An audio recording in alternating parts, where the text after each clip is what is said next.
Hi, it's that fantasy chick. Back again. It's another week and another live stream. Um, so, um, so this week there's more DCU news, lots of things to talk about there. And also, there is, I watched an episode of Velma.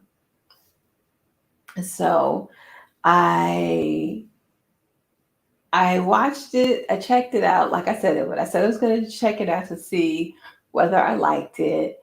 You know, see whether it was as bad as the internet said it was. And the thing about it is it's not as bad as the internet said it was. It's not that bad. But I didn't like it. I didn't too much care for it. Um, I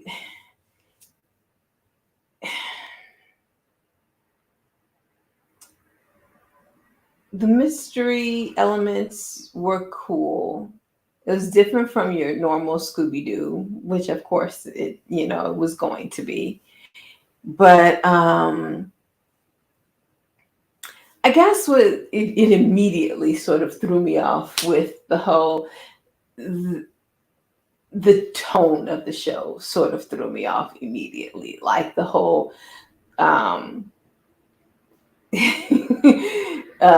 the way I guess they were being sarcastic, but like talking about gratuitous nudity on shows while showing gratuitous nudity, and I guess it was a joke, but it didn't come off as funny.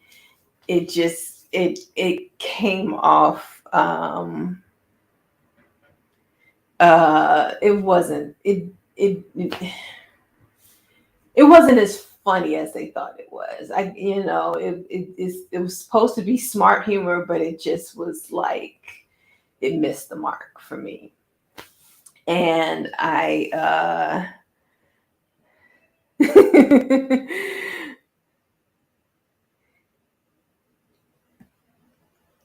it was rushed.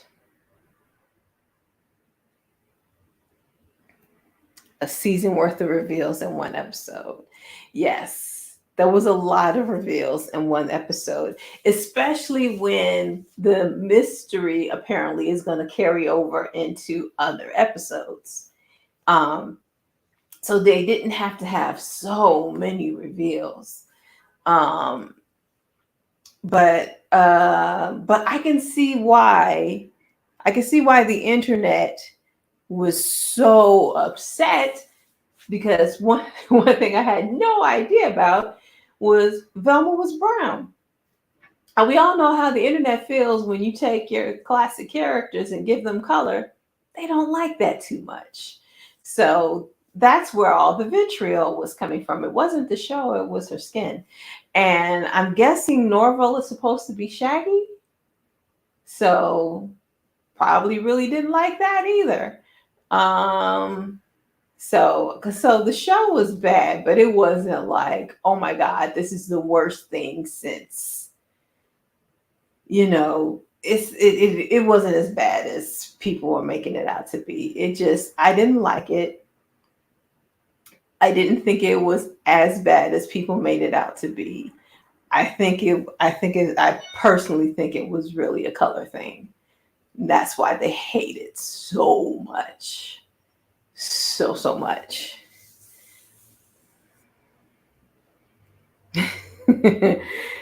It was just sloppy writing, like first draft handed in. And it was a shame because, like I said, I am a fan of Mindy Kaling. I like her show, I like her comedy, but this one just wasn't hitting with me. It wasn't hitting with me. It didn't grab me. Um, maybe it's because this is a mystery, and I don't know if I think she's used to doing comedy, so maybe having to deal with the mystery element sort of threw her off. But because the mystery wasn't really done well at all. Like they would come up with a clue and then resolve that clue immediately. Every single clue was like, oh, here's a clue, resolved immediately. Here's another clue, resolved immediately. And it's just and it was just the way it went about, the way it was done. It just didn't. It wasn't. I felt like it didn't. It didn't give me enough mystery. I didn't have enough interest to carry this mystery over. Like, yes, there was another dead body. Like, if it wasn't for that second dead body, because like we knew Fred didn't do it at the end of it, at the end of the episode, we knew Fred wasn't guilty. So we knew that wasn't the end of it. But she was innocent, so everybody was walking away like everything was all good. Now there's a dead body at her house, so she's back in the hot seat. So now she's gonna have to, save herself again. Um, so yeah. But beyond that second, it just wasn't enough. The second dead body wasn't enough to make me go, oh, I want to see what happens in the next episode. I didn't really want to see what happened in the next episode. I really didn't care to see what happened at the end of this episode, to be honest.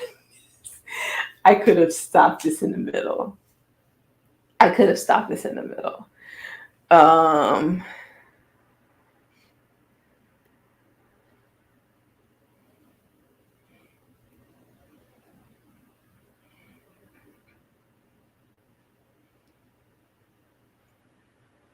it's clearly bad. Well,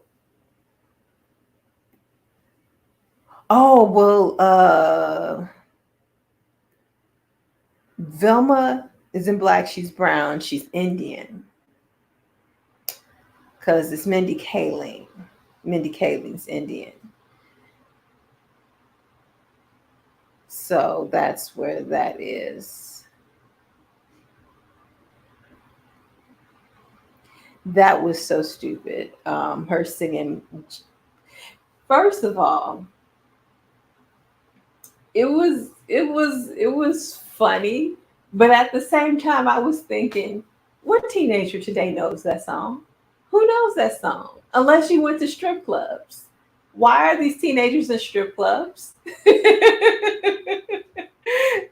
Or unless they've ordered strippers to their house, because like, how does a teenager today know? And the Twitter goons again was wrong. She's dark skinned, but she's Indian. She's not black. She's Indian. Um, See, the Twitter goons, that's why they are upset, because of her dark skin. And Velma has the same dark skin. That's why they're so upset over it. That's why they hate this so much. It's the skin color, it's the skin tone. That's why. That's what it is. But because I mean, it's just a regular bad show. It's not that bad. I mean, it's not that horrible. It's just your regular run of the mill bad show. That's it. It's it's not the worst thing. It's not even the room bad, you know? It's just a show that just didn't hit. So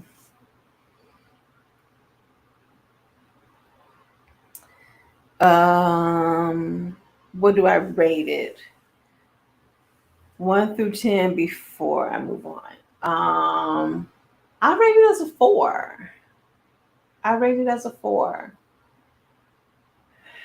Um you know,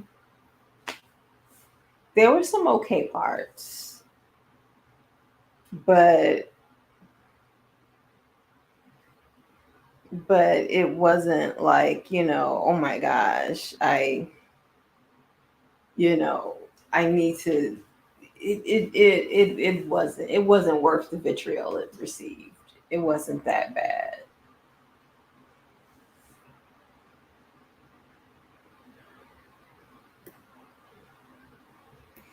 Yeah, I've seen worse shows.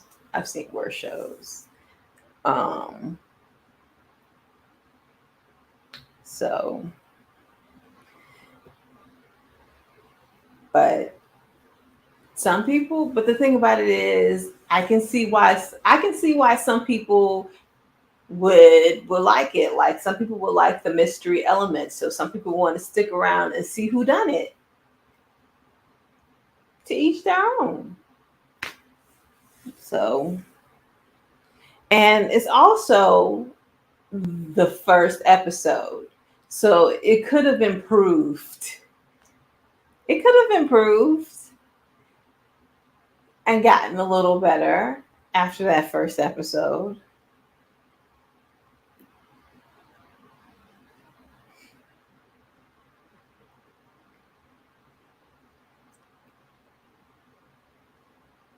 Talking about Scooby Doo. Scooby Doo, I guess, yes, yes. There's nostalgia, a lot of nostalgia with it because it's Scooby Doo. And again, I'm like, that's when you have that nostalgia with it, and then you start changing the skin tones of their nostalgia, their favorite nostalgia characters, that turns some people off, because I'm pretty sure Norval is Shaggy, because he's wearing the green shirt, and they've introduced every other character. They've introduced Fred, they've introduced Daphne, they have Velma. So yeah,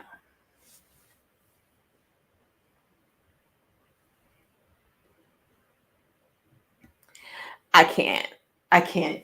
I really don't. I really don't want to.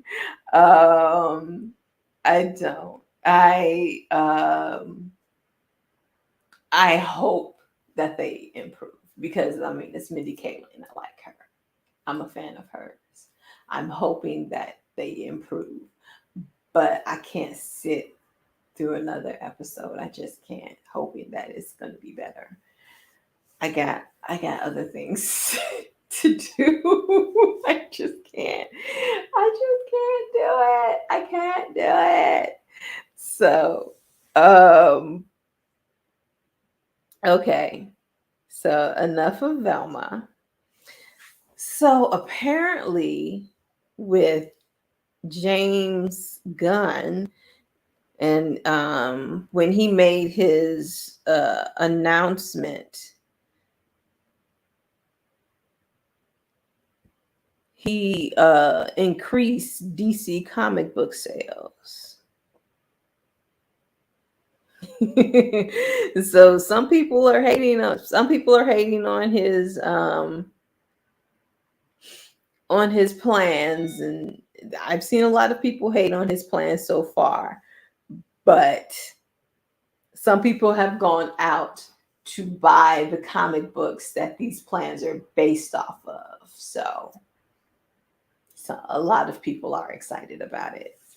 So, James Gunn's superpowers now include increasing DC comic book sales. The DC Studios bigwig revealed some specific titles influencing his upcoming projects, and the books started flying off the shelves. Comic book fans were thrilled by this week's big announcement by DC Studios. Studios heads James Gunn and Peter Safran revealing what's to come for the DC universe. Soon after, Gunn shared a handful of specific DC titles that will have an influence on that future, and it seems a whole lot of people decided they'd like to do some advanced reading on the subject. Okay. We've talked a lot about Woman of Tomorrow, but these are more of the comics inspiring DC studios and the new DCU in these early days. That doesn't mean we're adapting all these comics, but that the feel, the look, or the tone of them are touchstones for our team. Check them out. As IO9 pointed out, the titles either seen here or mentioned include Supergirl, Woman of Tomorrow by Tom King, All-Star Superman, the Deluxe Edition by Grant Morrison, Batman by Grant Morrison Omnibus Volume 1, and Absolute Swamp Thing by Alan Moore and Warren Ellis's The Authority Omnibus, which is currently out of print in the edition used in this tweet. After being sprinkled with Gunn's magic dust, it now seems these comments are suddenly very hot sellers, which is not entirely surprising. People are curious about the new DC universe. According to Amazon's current list of best-selling superhero comics and graphic novels, readers are snapping up Morrison's Batman and Superman books, as well as King's Supergirl in both paperback and Kindle editions. The comics and graphic novels list without the superhero subcategory also shows the same 3 books in the top 14. This is just one day after Gunn's tweet, so you can only guess that these numbers are going to go up once DC's various projects move along in production. Is James Gunn the new Oprah's book club causing a publishing boom in comics world? None of these titles were exactly obscure to begin with, but if it turns more moviegoers into comic fiends, we're all for it. So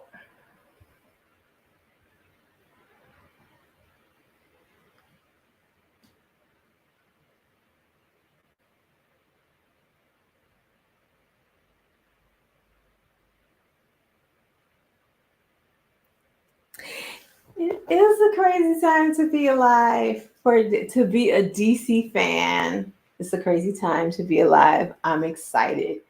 People are going out buying because there are some haters out there. There's some people out there, you know, uh, trying to who are poo-pooing the plan. But I feel like there's excitement. People are excited.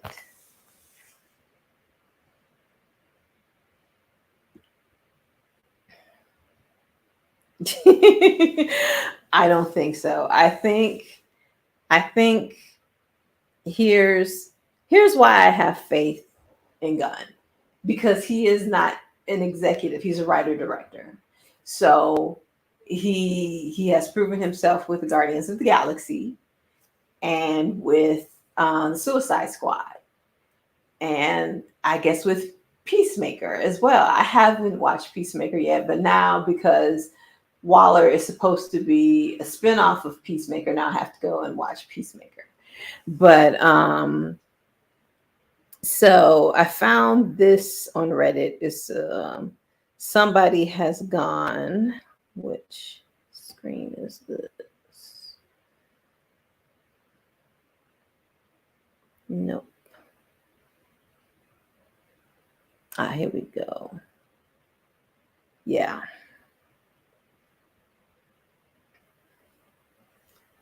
So somebody on Reddit made this.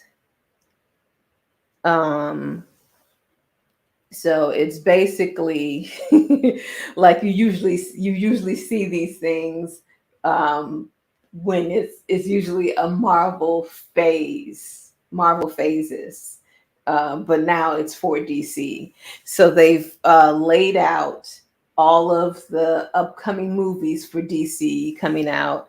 So you have the universe reset, the movies that's coming out this year: Shazam, The Flash, Blue Beetle, and Aquaman. Then they have Chapter 1, Gods and Monsters.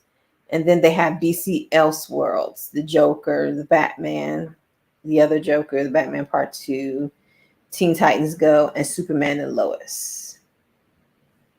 So, but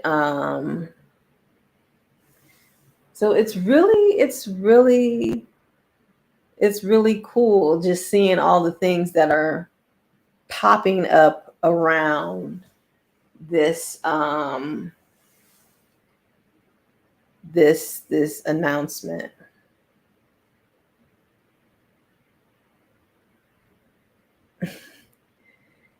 So you watched a half episode of Peacemaker.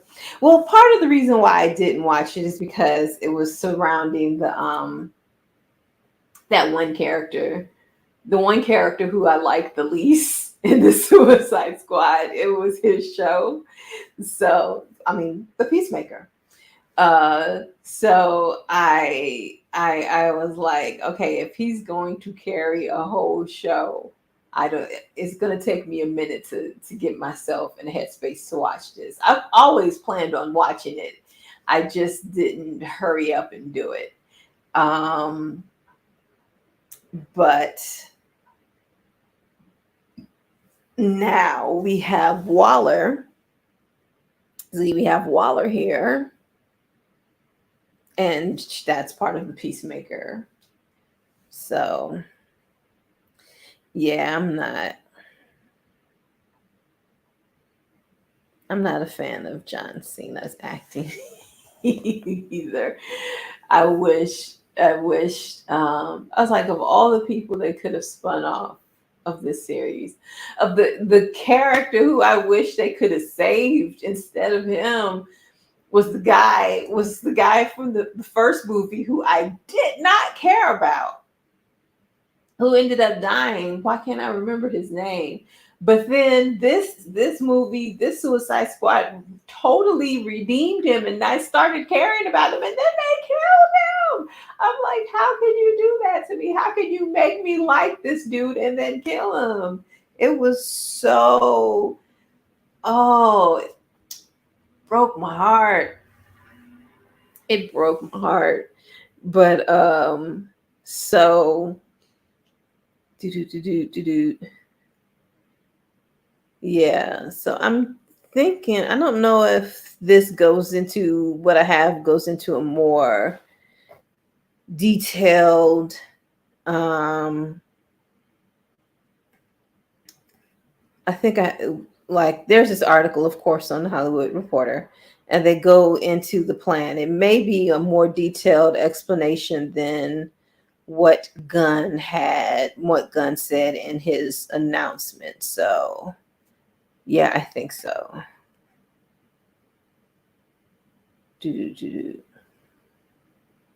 Yeah, I'm going to go ahead, and we're not going to read the whole article. We're just going to go straight to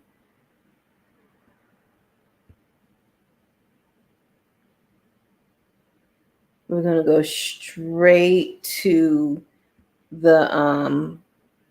the shows and talk about each show.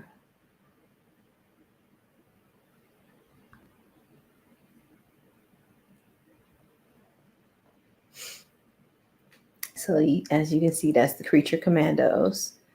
So first up, Creature Commandos, a 7-episode animated series written by Gunn that is already in production.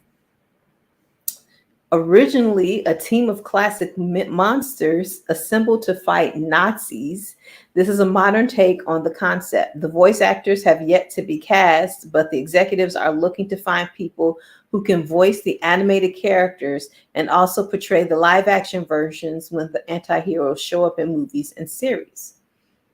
Waller, in a spin-off of Gunn's own HBO Max hit series Peacemaker, Viola Davis will return as the ruthless and morally ambiguous head of a government task force. It is being written by Crystal Henry, Watchmen, and Jeremy Carver, the director of the Doom Patrol TV series. Superman Legacy, the movie featuring the Man of Steel that Gunn is writing and may direct, although no commitments on that end have been made. While the two previous titles are meant to be aperitifs, in Safran's words, Superman is the true kickoff for the duo's DCU plans. It's not an origin story, Safran said. It focuses on Superman balancing his Kryptonian heritage with his human upbringing, He is the embodiment of truth, justice, and the American way. He is kindness in the world that thinks that kindness is old fashioned. A release date of July 11th, 2025 has been penciled in. Lanterns. Greg Berlanti's long in the works Green Lanterns TV series has been scrapped, and Gunn and Saffron have parted ways with longtime DC series steward. In its place will be a new take on the space cops with power rings. Our vision for this is very much the vein of True Detective.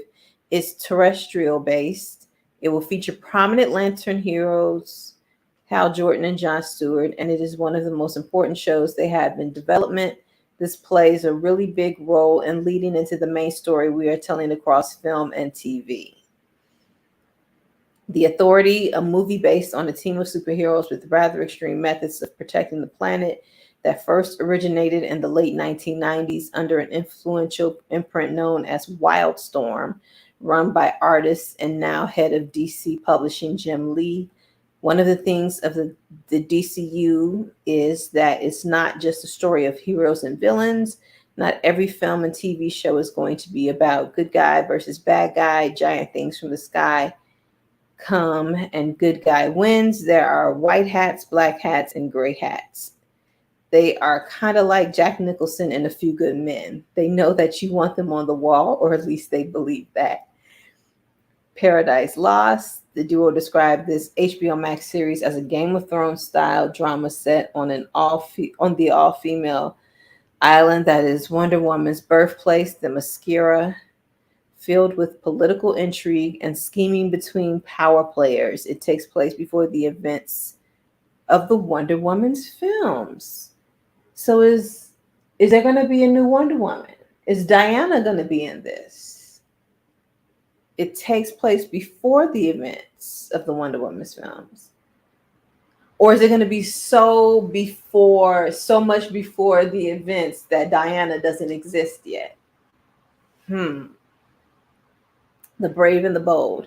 This is the introduction of the DCU Batman, of Bruce Wayne, and also introduces our favorite Robin, Damian Wayne, who is a little son of a bitch.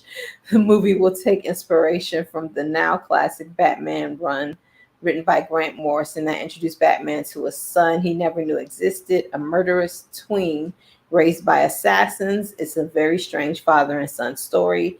And importantly, it will feature a Batman not played by Robert Pattinson. However, there is also the Batman sequel. Pattinson will continue to portray the Dark Knight in at least one more crime saga directed by Matt Reeves. That movie, the executives reveal, will release on October 3rd, 2025, and is being titled The Batman Part 2.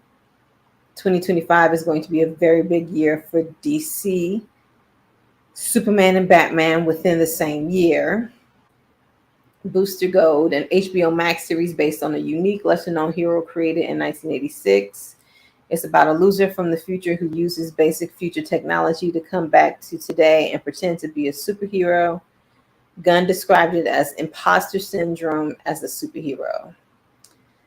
Supergirl, Woman of Tomorrow, taking its cues from the recent Tom King written miniseries. This movie promises a different take than what most think of. When Superman's cousin comes to mind, we will see the difference between Superman, who was sent to Earth and raised by loving parents from the time he was an infant, versus Supergirl, raised on a rock, a chip off of Krypton, and who watched everyone around her die and be killed in terrible ways for the first 14 years of her life and then come to Earth. She is much more hardcore and not the Supergirl we're used to. Swamp Thing, a horror film that promises to close out the first part of the first chapter. Okay.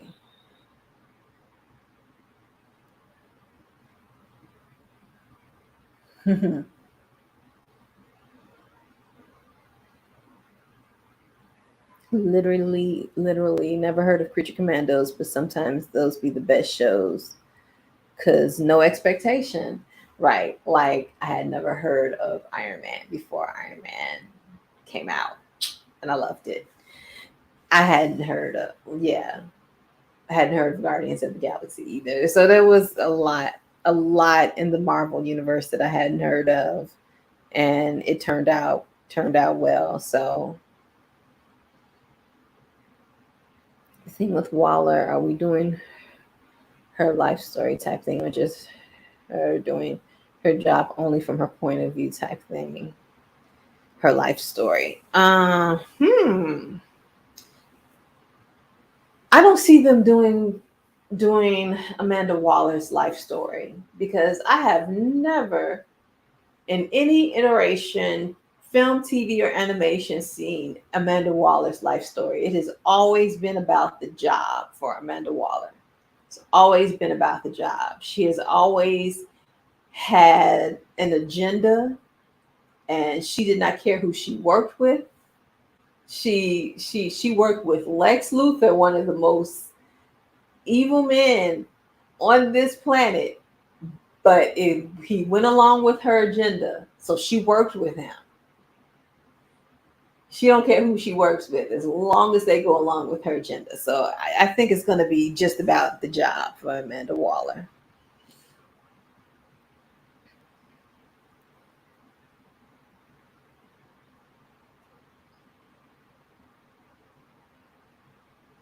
So what are we doing? Coming up with something different, I guess. They so they call it True Detective. So I don't know if they're gonna have them sequentially, Hal Jordan then John Stewart, or if they're gonna have them together. Because True Detective has different detectives each season. So it could be a different lantern each season, or they could have Hal Jordan and John Stewart working together. So we would have to wait and see how much like True Detective they're going to be.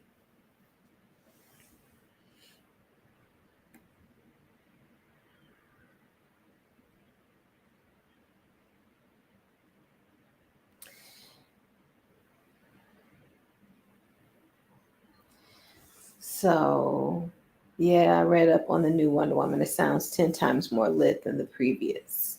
So it's this show sounds interesting. I'm just wondering where in the timeline before the before the Wonder Woman movies doesn't take place, will we see Wonder Woman on this show? Will we see her as a little girl? Will we see her, as a baby? Will she be there at all? So these are questions I have.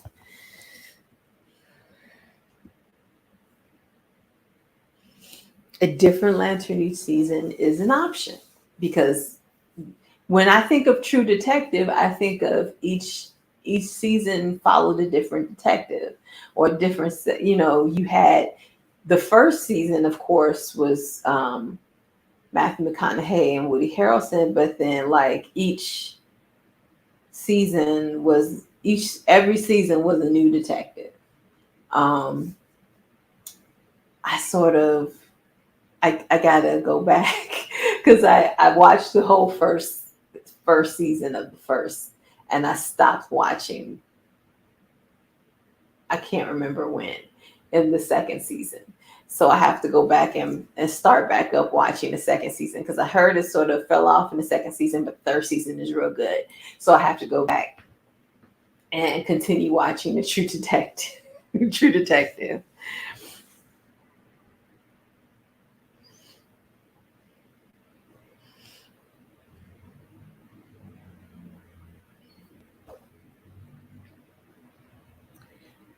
Why? It's over.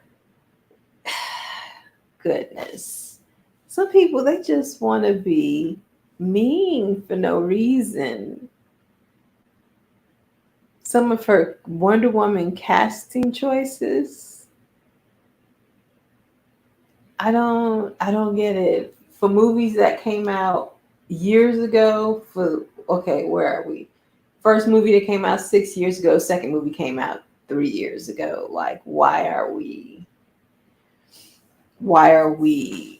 analyzing the casting choices all these years later?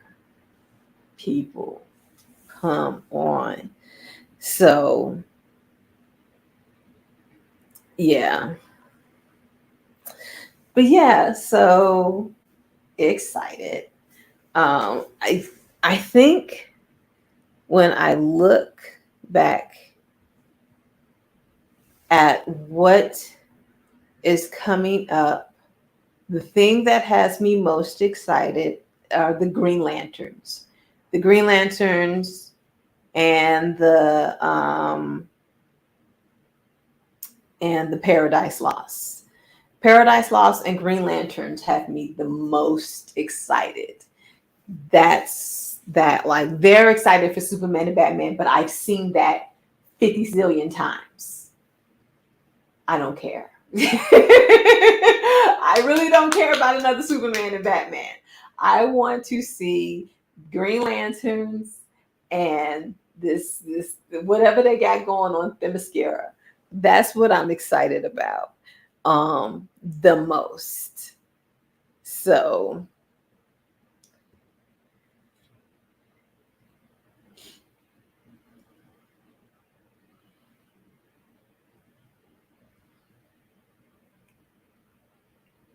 well, I'm definitely going to see it. The trailers are amazing. I've been hearing people talking about how great the trailers are, but well, I'm excited because it's Jonathan Majors as the villain. So when he was cast, I was like, okay, this sounds like this is going to be the best Ant-Man and they got going. I was excited about that. I was excited about that. And most anticipating Supergirl because I never seen her portrayed the way I feel she should be. Seen her portrayed the way I feel she should be. And I could see that. I could see that because the way they described her and that, the way that description had of her, that sounds closer to what you would expect of a Supergirl. Smallville touched on it because she wasn't 14. She was like, you know, in her 20s. She was like 21 or something. Who knows how old this girl was? She was old. She was in her 20s. But still, she was a grown woman when she came. And but like, and they had her being a little tough and a little more rough around the edges than all the other Supergirls that I've seen. So like the Supergirl that just ended on the CW, she was more wholesome than a Supergirl from Smallville. So I would, yeah, that's I would be interested in seeing something like her.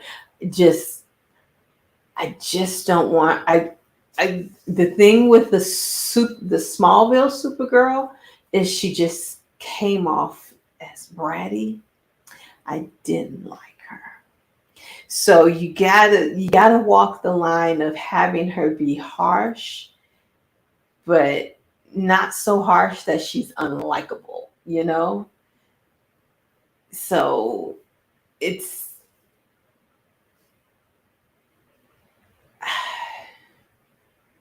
I don't know. It's going to be different. It's going to be her own show. So it's going to be just her. So it'll be a lot different than Smallville. So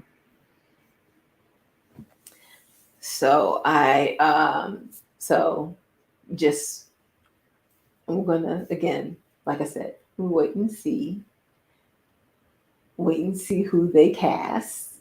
Can't wait till casting news starts coming out about who they're going to cast for all these shows and all these movies and all these animated things. Only thing we know for sure is we got Viola Davis. Excited about that. More Viola, even though I can't stand Amanda Waller. I hate her. I hate Amanda Waller, but I love Viola Davis. So I'm torn. I'm torn. But so yeah, so that is all for today. I'll see you again this Wednesday. And have another video this Friday. And we'll be doing the long awaited video, the of ranking the Harry Potter books. So since we've gone through all of the novel versus adaptation, now I will rank which books I like best, and which, from the worst to the best. And that will be Friday.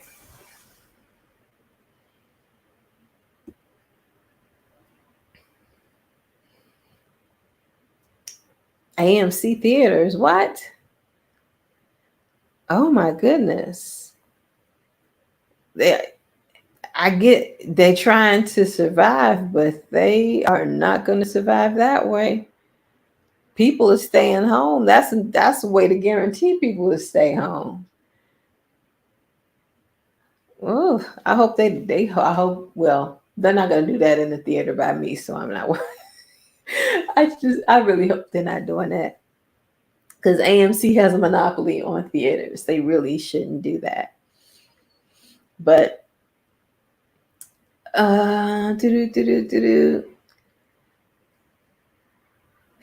yeah, I really hope they don't do that.